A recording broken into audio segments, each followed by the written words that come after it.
Nós estamos iniciando mais um culto transmitido pela internet e ficamos muito felizes que você e sua família têm nos acompanhado. A palavra de Deus com a qual nós saudamos vocês hoje está em Filipenses capítulo 4, o versículo 4, que diz assim: alegrem-se sempre no Senhor, outra vez digo, alegrem-se. O apóstolo Paulo nos convida para nos alegrarmos. E certamente você também se sente feliz, alegre, ao poder nos acompanhar mais uma vez o nosso culto, que o realizamos em nome de Deus Pai, Deus Filho e Deus Espírito Santo. Esse Deus que nos convida para celebrarmos o seu amor e a sua presença. Acompanhe você este nosso culto. Que a alegria da palavra de Deus, a presença do nosso triuno Deus, quer acompanhar você e a sua família. O salmo que nós queremos meditar com vocês, ou trazer para vocês a leitura no nosso culto, é o salmo de número 119, os versículos 33 até 40. E o texto bíblico nos fala sobre cumprir a lei de Deus de todo o coração. E o salmista, então, nos diz assim: ó Senhor Deus, ensina-me a entender as tuas leis, e eu sempre as seguirei. Dá-me entendimento para que eu possa guardar a tua lei e cumpri-la de todo o coração. Guia-me pelo caminho dos teus mandamentos, pois neles encontro a felicidade. Faze com que eu queira obedecer aos teus ensinamentos, em vez de querer ajuntar riquezas. Não me deixes ficar pensando em coisas sem valor. Sê bondoso para comigo, como prometeste. Eu sou teu servo. Cumpre a promessa que me fizeste. A promessa que fazes aos que te temem. Livra-me dos insultos que me causam medo. Os teus julgamentos são bons. E eu quero muito obedecer às tuas leis. Conserva-me vivo, pois tu és justo. Conserva-me vivo, pois tu és justo. O salmista pede por entendimento da palavra de Deus. E ao pedir por entendimento, ele quer e deseja que Deus seja aquele Deus que cuide dele. Que seja um verdadeiro pastor. E é isso que diz a letra do hino que nós queremos ouvir. E se você puder cantar junto, cante. Meu bom pastor, sabias que me perdi.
cantamos este hino que nos convida a estarmos perto de Deus, convido você para uma palavra de oração.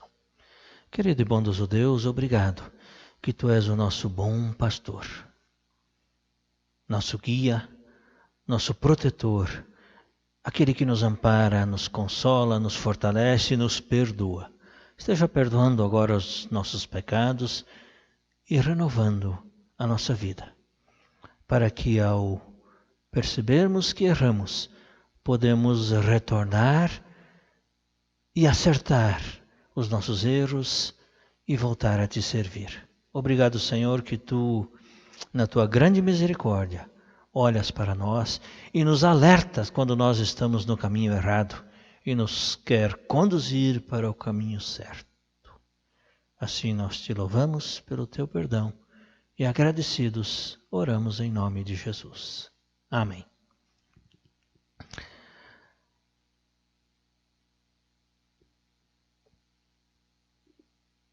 Você certamente tem percebido que o tema do nosso culto de hoje é mude o seu modo de agir. Certamente você como pai, você como mãe, em algum momento já disse para seu filho, sua filha, quando saiu de casa, olha, cuide bem hoje com quem você vai andar. Não saia, por exemplo, com aquela pessoa porque ela vai te levar para o mau caminho. Saia com aquela outra pessoa, porque aquela pessoa é uma pessoa de confiança. Talvez você tenha dado este conselho e o seu filho ou sua filha não obedeceram o conselho. E daí, alguns dias depois, você descobriu que ela andou por um mau caminho e você disse assim, olha, eu te avisei, eu te alertei e você não quis me ouvir, agora pague as consequências pelo seu erro. Assim, Deus tratou o seu povo, ou alertou o seu povo para que o seu povo mudasse o seu modo de agir. E nesse sentido, o profeta Ezequiel, no capítulo 33, os versículos 7 até 11, nos dizem o seguinte: agora, homem mortal, eu estou pondo você como vigia de toda a nação de Israel. Você dará a eles os avisos que eu lhe der. E se eu disser que um homem mau vai morrer, mas você não o avisar para que mude o seu modo de agir e assim salve a sua vida, aí ele morrerá, sendo ainda pecador. E nesse caso, eu considerarei você como responsável pela morte dele. Porém, se você avisar o homem mau e ele não parar de pecar, ele morrerá como pecador, mas você viverá. O Senhor me disse o seguinte: homem mortal, repita aos israelitas o que eles andam dizendo. Os nossos pecados e maldades são um peso para nós. Estamos nos acabando. Como podemos viver? Diga-lhes que juro pela minha vida que eu, o Senhor Deus, não me alegro com a morte de um pecador. Eu gostaria que ele parasse de fazer o mal e vivesse. Povo de Israel, pare de fazer o mal. Por que é que vocês estão querendo morrer? Por que vocês estão querendo morrer? Assim termina este texto que nós acabamos de ler para vocês. Que o amor de Deus, que a graça do nosso Senhor Jesus e também a comunhão do Espírito Santo nos acompanhem neste momento. Mude, sim, o seu modo de agir. O profeta Ezequiel é um desses profetas do Antigo Testamento que viveu um dos momentos mais difíceis da sua vida, como fazendo parte do povo de Israel. Ele viveu aquele período que nós historicamente conhecemos, o chamado exílio babilônico, onde lá por volta do ano de 598 antes de Cristo, o povo de Deus foi expulso do seu próprio país por causa da desobediência a Deus. E depois de uns 5 anos, mais ou menos, já lá nessa Babilônia, Ezequiel recebe um chamado de Deus para exercer a sua vocação. E a tarefa de Ezequiel foi ser, digamos assim, como um vigia, como um alertador que alertava o povo de seus erros. Como vigia, ele tinha a função e era responsável em avisar os moradores da cidade caso algum perigo estivesse se aproximando. Era vigia num muro, porque as cidades eram cercadas de muros e os vigias então ficavam na parte superior dos muros, olhando se o inimigo viesse. E se o inimigo estava chegando, o papel do vigia era alertar a população daquela cidade para que a população se prevenisse. Então, o vigia também era chamado de atalaia. Ele era responsável pela segurança do povo. E caso algo acontecesse e ele não avisasse, poderia pagar com a sua própria vida pela sua falha. Sendo assim, Ezequiel foi um profeta chamado para avisar o povo sobre as ameaças que estavam chegando ou que talvez ainda iriam chegar. A missão de Ezequiel foi anunciar o arrependimento. E arrependimento é um convite para mudar o modo de agir, o modo de ser, o modo de fazer as coisas. O professor Dr. Roger Vanke, que é hoje diretor da FLT, Faculdade Luterana de Teologia, aqui mesmo em São Bento do Sul, ele diz que esse texto bíblico ele possui um forte apelo missionário. E Deus não chama os seus profetas, e especialmente o profeta Ezequiel, e nem mesmo a sua igreja, para permanecer da mesma maneira de sempre, em sua zona de conforto. Ou seja, Deus chama a viver a missão que Ele mesmo nos concede. Pelo fato de Deus amar os perdidos, os perversos e querer a sua salvação, Ele chama cada um de nós e também a igreja para anunciar o Evangelho, convidando as pessoas a se converterem dos seus maus caminhos, a fim de segui-lo pela fé, em amor e também para a esperança. Esta também é a responsabilidade que nós recebemos de Deus. Quando antes contei aquele exemplo, aquela historinha, de que muitas vezes os pais alertam os seus filhos para que não sigam por um mau caminho, que não andem com más companhias, assim o próprio Deus também, a partir dos profetas, e aqui especialmente do profeta Ezequiel, alertou as pessoas para que se arrependessem dos seus maus caminhos.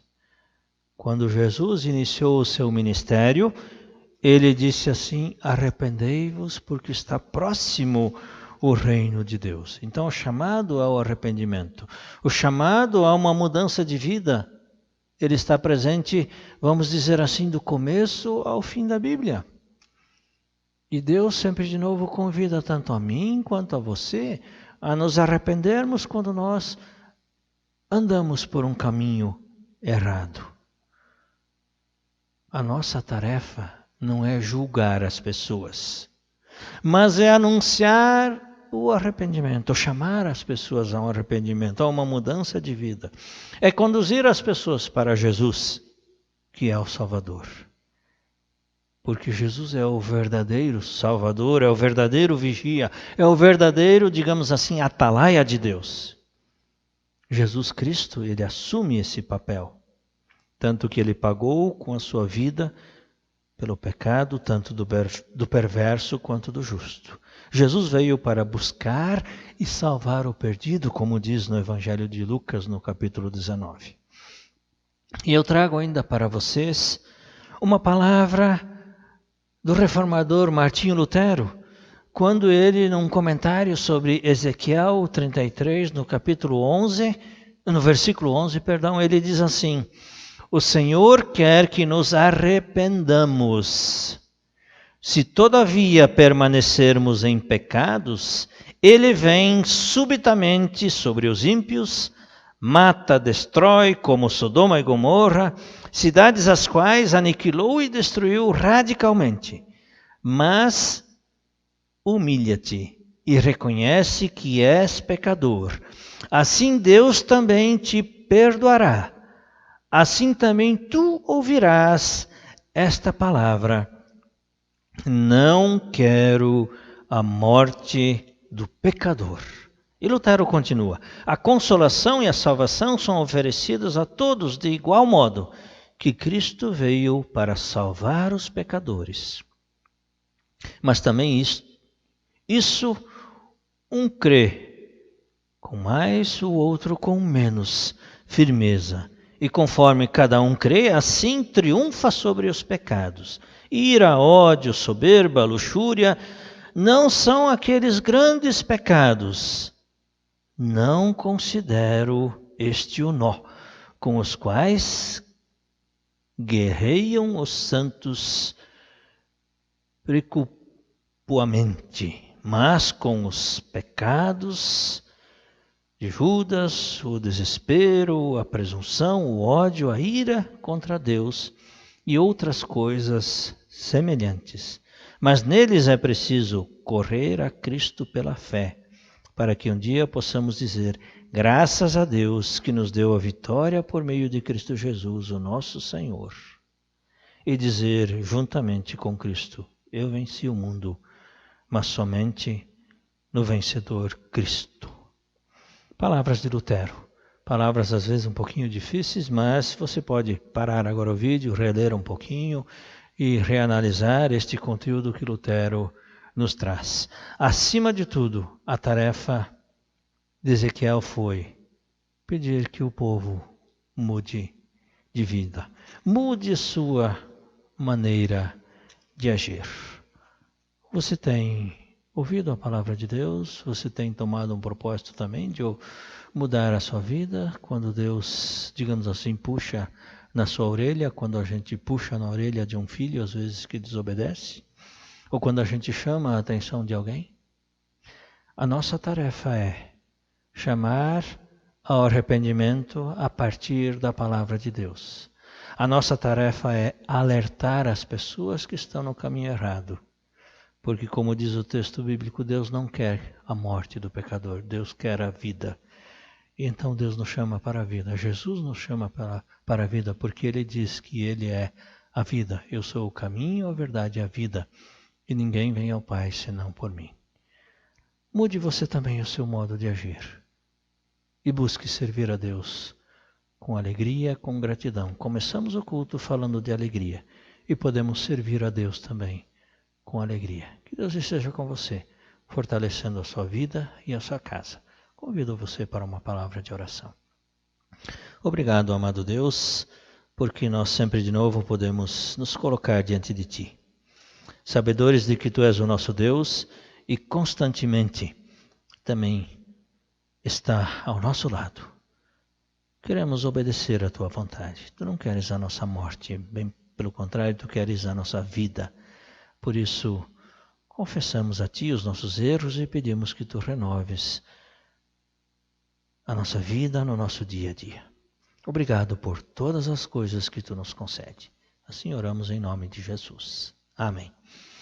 E é nesse sentido que a canção que nós vamos ouvir agora também fala: obrigado, Pai Celeste, pelas bênçãos que Tu nos deste, pelo pão, por saúde, por alegria, por todas as questões que nós temos na nossa vida. Ouça você a canção, cante junto, se assim você quiser.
Antes de terminarmos o culto de hoje, nós queremos lembrar que se você quiser ofertar pelo site da igreja, pelo portal luteranos.com.br, lá vai ter um link onde você pode ofertar.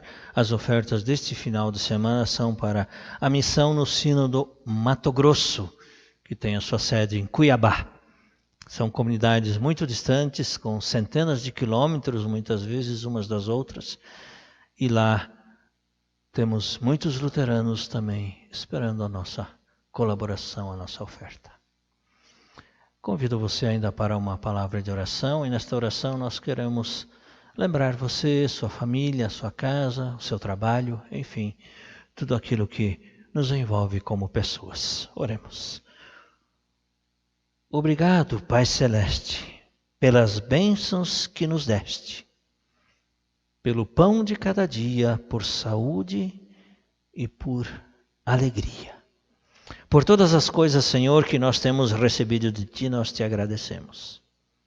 Mas nós não apenas agradecemos, nós também intercedemos por pessoas que nos últimos dias perderam seus entes queridos pela doença do coronavírus, como de tantas outras pessoas também, de tantas outras doenças. Nós queremos colocar diante de Ti a vida de pessoas queridas. Nós lembramos neste momento do Daniel Schneider, esteja com ele, fortalecendo-o também na sua enfermidade. Esteja com a sua família também. Obrigado, Senhor, por tudo aquilo que Tu tens concedido a nós. Obrigado pela palavra que nós ouvimos hoje. Tu nos chamas para mudarmos de vida, para voltarmos atrás em nossas atitudes. Fica conosco. Abençoa nosso trabalho, abençoa nossa família, abençoa nossa igreja, a nossa cidade. Abençoa as pessoas que estão próximas de nós e também aquelas que estão distantes e que gostaríamos de abraçar, mas não podemos. Receba, Senhor, a nossa oração. Tudo aquilo que nós ouvimos, sentimos e percebemos neste culto, nós queremos agora juntar todos os nossos desejos, alegrias e preocupações na oração que Tu nos ensinaste, dizendo juntos: Pai nosso que estás nos céus, santificado seja o Teu nome. Venha o Teu reino e seja feita a Tua vontade, assim na terra como no céu. E o pão nosso de cada dia nos dá hoje, e perdoa-nos as nossas dívidas, assim como nós também perdoamos aos nossos devedores. E não nos deixes cair em tentação, mas livra-nos do mal, pois Teu é o reino, o poder e a glória para sempre. Amém.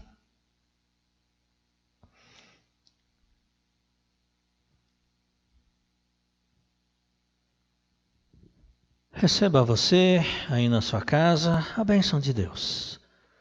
Antes ainda queremos agradecer a você por ter nos acompanhado. Divulgue os nossos cultos para que também a palavra de Deus chegue a mais famílias, a mais lares. Que o Senhor te abençoe e te guarde. Que o Senhor faça resplandecer o seu rosto sobre ti e tenha misericórdia de ti.